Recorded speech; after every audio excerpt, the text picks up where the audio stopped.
का द हिंदू और Indian express, और डेट है 11 अगस्त 2022। तो चलिए देखते हैं हमारा पहला न्यूज़ आज का क्या है। तो जो पहला हमारा न्यूज़ है आज का कि सुप्रीम कोर्ट में एक प्लिया फाइल किया गया है, जिसमें बोला गया है कि जो कन्विक्ट्स हैं उनको पूरी लाइफ के लिए बैन कर दिया जाए इलेक्शन लड़ने से। ठीक है, तो आगे देखते हैं कि क्या इम्पोर्टेंट हमारे लिए हो सकता है। पॉलिटिकल न्यूज़ यूपीएससी के लिए नहीं इम्पोर्टेंट होती है, उसमें क्या फैक्ट्स हैं यूपीएससी से रिलेटेड जो इम्पोर्टेंट हमारे लिए वो देखा जाए। तो ये पूरा जो हमने बताया वही है कि किसी भी कन्विक्ट्स को एमपी या एमएलए के इलेक्शन के लिए लाइफ टाइम के लिए बैन कर दिया जाए। ठीक है, अगर वो दोषी पाया जाता है किसी केस में। तो आगे देखें, इसमें जो इम्पोर्टेंट डिस्कशन एक और किया जाता है कि जो कोर्ट है फिलहाल उसने अभी ये मानने से इनकार कर दिया है और बहुत सारे तर्क दिए गए हैं इससे रिलेटेड कि ये सही नहीं है किसी को, किसी कन्विक्ट को लाइफ टाइम के लिए बैन करना किसी इलेक्शन से। तो यहाँ पे ये सारे जो थे वो तो एक एग्जाम्पल के तौर पे बताया गया है। जो हमारे लिए इम्पोर्टेंट है वो ये है कि जो disqualification under representation of people act 1951, ठीक है, ये कहता है कि अगर कोई कन्विक्ट है, अगर 6 साल वो जेल रह लिया तो वो एनफ है, और वो उसके बाद वो इलेक्शन लड़ सकता है। तो हमारे लिए इम्पोर्टेंट यहाँ पे हो गया रिप्रेजेंटेशन ऑफ पीपल एक्ट 1951 क्या है। ठीक है, तो चलिए इसको आगे डिस्कस करते हैं। रिप्रेजेंटेशन ऑफ पीपल एक्ट 1951, ये एक एक्ट है जो कि 1951 में आया था। इसके अंदर क्या क्या प्राविधान है जो कि मेंशन है इसमें, तो चलिए सबको एक एक करके डिस्कस कर लेते हैं। ये सारी चीजें जो मेंशन है यहाँ पे, ये रिप्रेजेंटेशन ऑफ पीपल एक्ट 1951 के तहत आती हैं। ठीक है, तो प्रिलिमिनरी इंक्वायरी जो होती है वो इसके अंदर आती है। जो क्वालिफिकेशन एंड डिस्क्वालिफिकेशन क्या होगा, जो इलेक्शन लड़ने के लिए मेंबर है, ठीक है, ये डिसाइड करता है। आरपीए के 1951 के अंदर आता है ये। ठीक है, नोटिफिकेशन ऑफ जनरल इलेक्शन जो है वो भी आरपीए 1951 के अंदर आता है।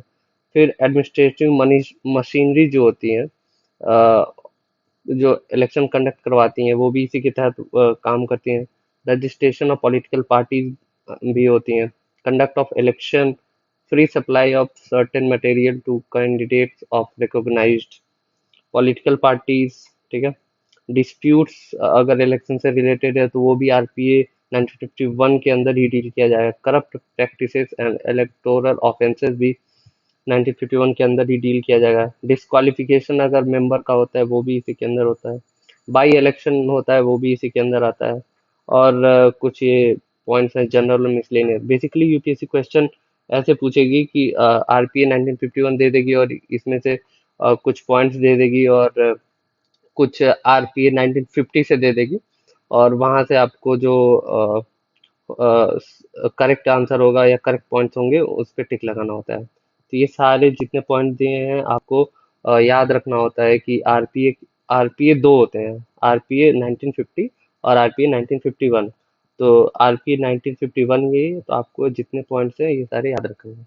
ठीक है, चलिए आगे बढ़ते हैं। और एक और इम्पोर्टेंट न्यूज़ यहाँ पे जो है कि हमारे एक नए सीजीआई यानी चीफ जस्टिस ऑफ इंडिया बने हैं। इनका पूरा नाम है उदय उमेश ललित, जो कि 49th यानी 49वां चीफ जस्टिस ऑफ इंडिया है। ठीक है, और द्रौपदी मुर्मू ने इनको अपॉइंट किया है। ठीक, और काफी कम इनका जो टेन्योर है, कम दिन का है, यानी 3 मंथ्स का मान सकते हैं, जो ये डेमिट करेंगे ऑफिस को 8 नवंबर को। चलिए कुछ इंपॉर्टेंट फैक्ट्स एंड फिगर देखते हैं रिलेटेड टू सीजीआई यानी चीफ जस्टिस ऑफ इंडिया। ठीक है, सीजीआई के बारे में हमने एक डिटेल डिस्कशन किया था जो कि हमारे प्रीवियस वीडियो में होगा, आप वहां से जाके इसको देख सकते हैं। जो अपॉइंटमेंट होता है चीफ जस्टिस ऑफ इंडिया यानी सीजीआई का, वो कॉलेजियम सिस्टम के द्वारा होता है। कॉलेजियम सिस्टम ये कंसिस्ट होता है, मतलब 5 लोग की बॉडी होते हैं, CGI +4, chief justice of India plus 4 member जो होते हैं। ठीक है, आगे बढ़ते हैं। CGI and the judges of the Supreme Court are appointed by President under Clause 2 of Article 124 of the Constitution। ठीक है, जो चीफ जस्टिस ऑफ इंडिया और जो जजेस ऑफ सुप्रीम कोर्ट होते हैं, ये अपॉइंट किए जाते हैं किसके द्वारा, प्रेसिडेंट के द्वारा अपॉइंट किए जाते हैं under the article 124 of the constitution. ठीक है, इंपॉर्टेंट है काफी, और आप इसको प्लीज राइट डाउन करके और याद रखिएगा, यूपीएससी क्वेश्चन यहीं से उठाती है। आगे वही है अपॉइंटमेंट ऑफ जजेस। तो अदर जजेस are appointed by the president after the consultation with CGI and other जजेस of the supreme court and the high court as he deems necessary. ठीक है, जो भी जजेस वगैरह के अपॉइंटमेंट होते हैं वो प्रेसिडेंट ही करते हैं after the consulting of supreme court as well as high court. ठीक है, क्वालिफिकेशन क्या क्या होनी चाहिए? वो सिटीजन हो इंडिया का, शुड हैव बीन अ जज ऑफ हाई कोर्ट और फॉर 5 ईयर्स, हाई कोर्ट का जज हो 5 ईयर्स है, या फिर वो एक एडवोकेट हो हाई कोर्ट का 10 ईयर्स के लिए। ये दोनों यहाँ इंपॉर्टेंट पॉइंट है। अगर वो जज है हाई कोर्ट का तो 5 ईयर्स के लिए, और अगर वो एडवोकेट है हाई कोर्ट का तो वो 10 ईयर्स के लिए रहे, तब वो एलिजिबल है सुप्रीम कोर्ट का जज बनने के लिए। ठीक है, और या फिर वो एक एमिनेंट जूरिस्ट हो in the opinion of president. ठीक है, the constitution has not prescribe the minimum age for the appointment of जज ऑफ द सुप्रीम कोर्ट। ये भी काफी इंपॉर्टेंट पॉइंट है और यूपीएससी यहीं से क्वेश्चन पूछ लेती है। तो आप इसको याद रखिए कि कॉन्स्टिट्यूशन में कहीं मेंशन नहीं है कि एक मिनिमम एज होना चाहिए सुप्रीम कोर्ट के जज बनने के लिए। ठीक, टेन्योर क्या है सुप्रीम कोर्ट या फिर हाई कोर्ट के जज के लिए? तो देखते हैं, तो the constitution has not fix the tenure of a जज of the supreme Court. Constitution ना कि मिनिमम एज भी फिक्स नहीं करता है अपॉइंटमेंट के लिए, और टेन्योर भी नहीं फिक्स करता है सुप्रीम कोर्ट के जज का कॉन्स्टिट्यूशन। ठीक है, 3 प्रोविजंस हैं।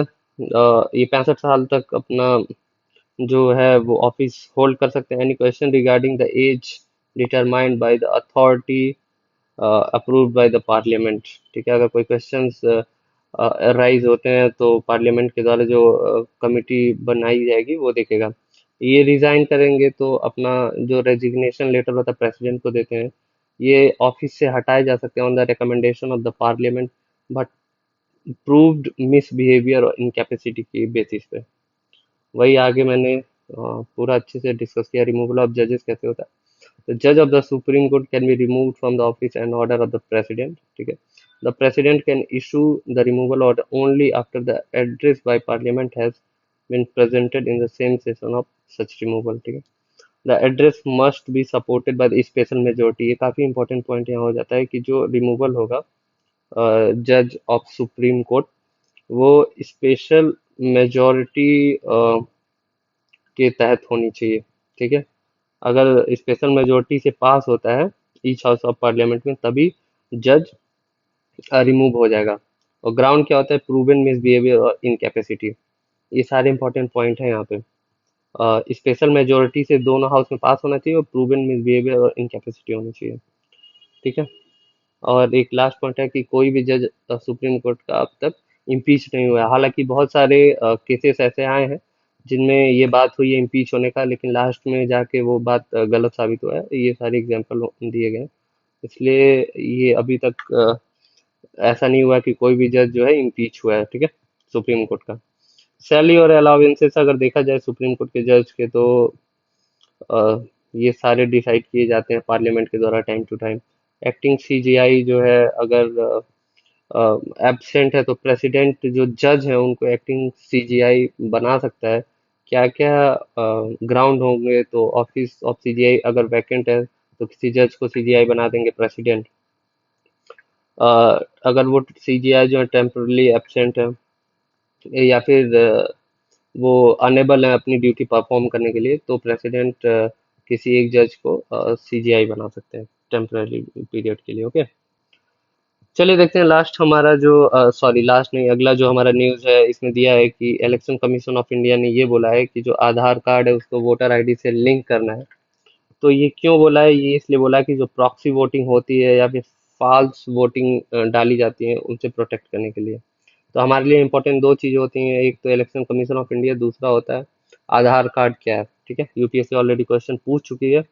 तो पहले देखते हैं कि व्हाट इज आधार कार्ड। ठीक है, तो आधार कार्ड एक यूनिक आइडेंटिफिकेशन नंबर है, 12 डिजिट का ये होता है, याद रखिएगा।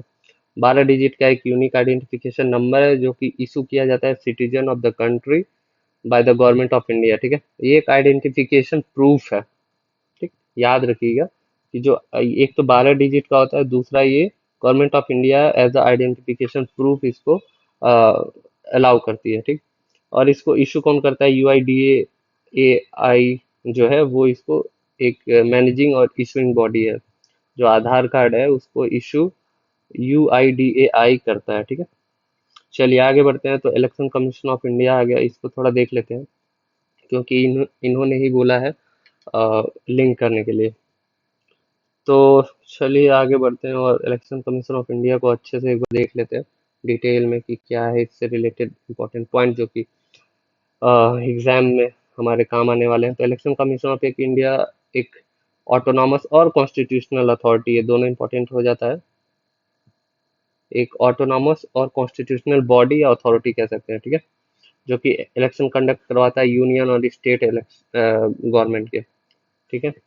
आगे चलते हैं। The body administer election in the, कौन कौन से इलेक्शन ये कंडक्ट करवाता है ये आगे हम देखते हैं। तो लोकसभा के, राज्यसभा के और स्टेट लेजिस्लेटिव असेंबली के, ठीक है। And the office of president and vice president, ये चीजें काफी काफी इंपॉर्टेंट, आप याद रखिएगा। पहला लोकसभा करवाता है, राज्यसभा का करवाता है, स्टेट लेजिस्लेटिव असेंबली का करवाता है, चौथा प्रेसिडेंट और लास्ट जो है वाइस प्रेसिडेंट का। यानी पांचों ये जो इलेक्शन है वो election commission of India conduct करवाता है।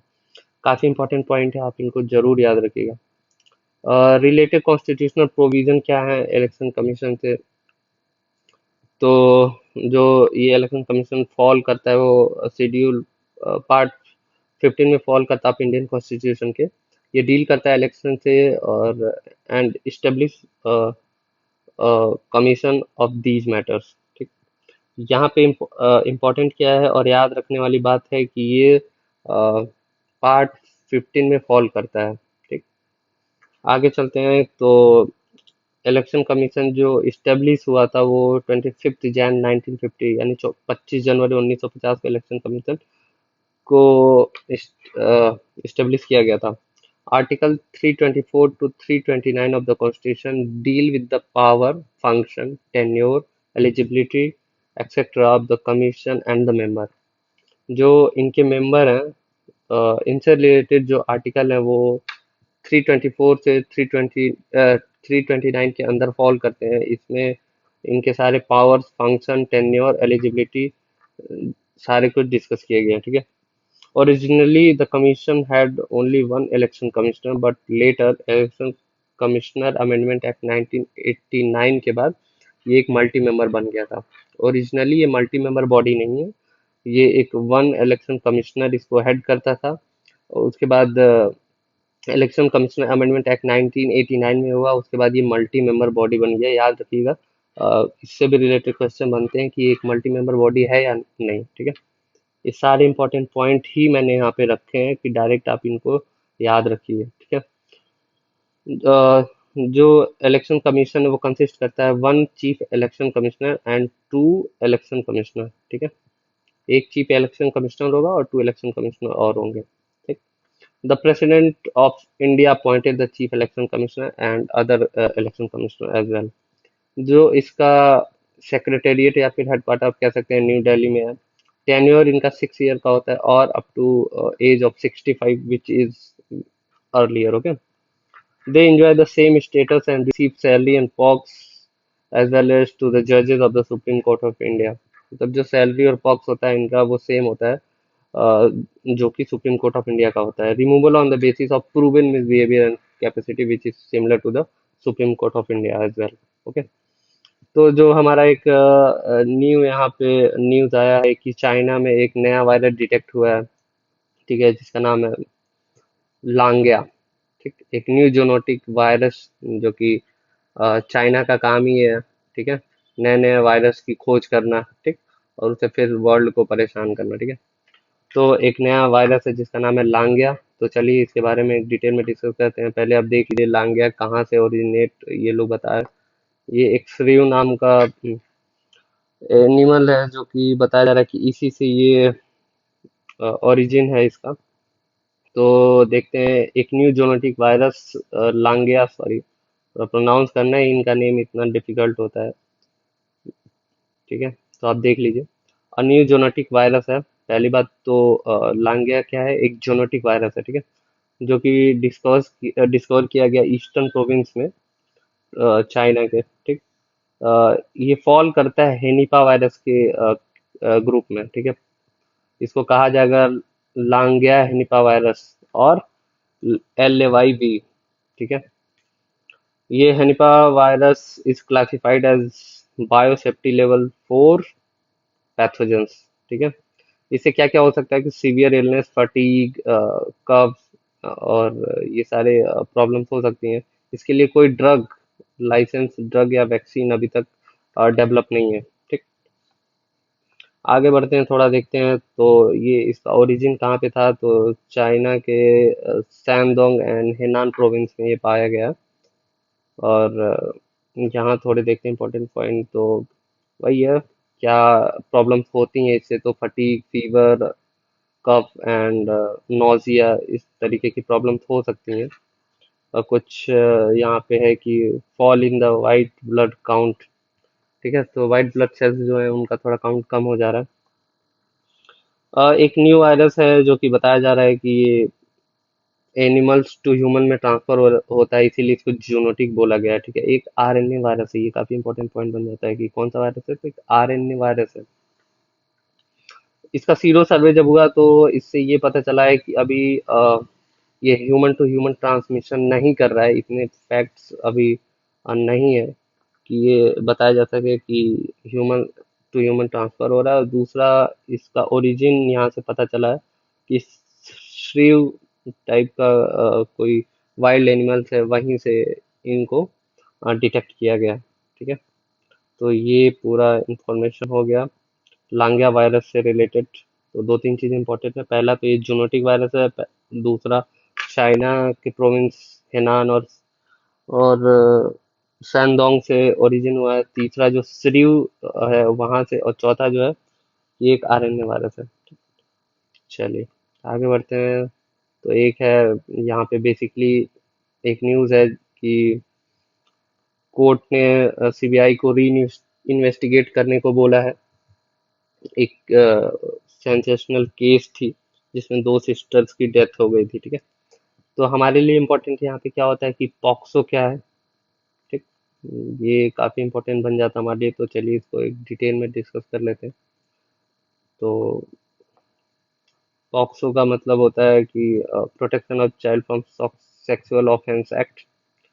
अकॉर्डिंग टू द एक्ट, ठीक है, individuals below age 18 will protect under the POCSO act, okay. अगर कोई भी इंडिविजुअल है वो 18 साल से कम है तो पॉक्सो एक्ट के अंदर प्रोटेक्ट किया जाएगा। ये एक जेंडर न्यूट्रल है, ये आप याद रखिएगा, किसी पर्टिकुलर जेंडर के लिए नहीं है, जेंडर न्यूट्रल है। और एज जो है वो बिलो 18 होनी चाहिए, ठीक। बहुत सारे different forms of sexual abuse including but not limited to sexual harassment, pornography, penetrative and non penetrative assault are defined in this act.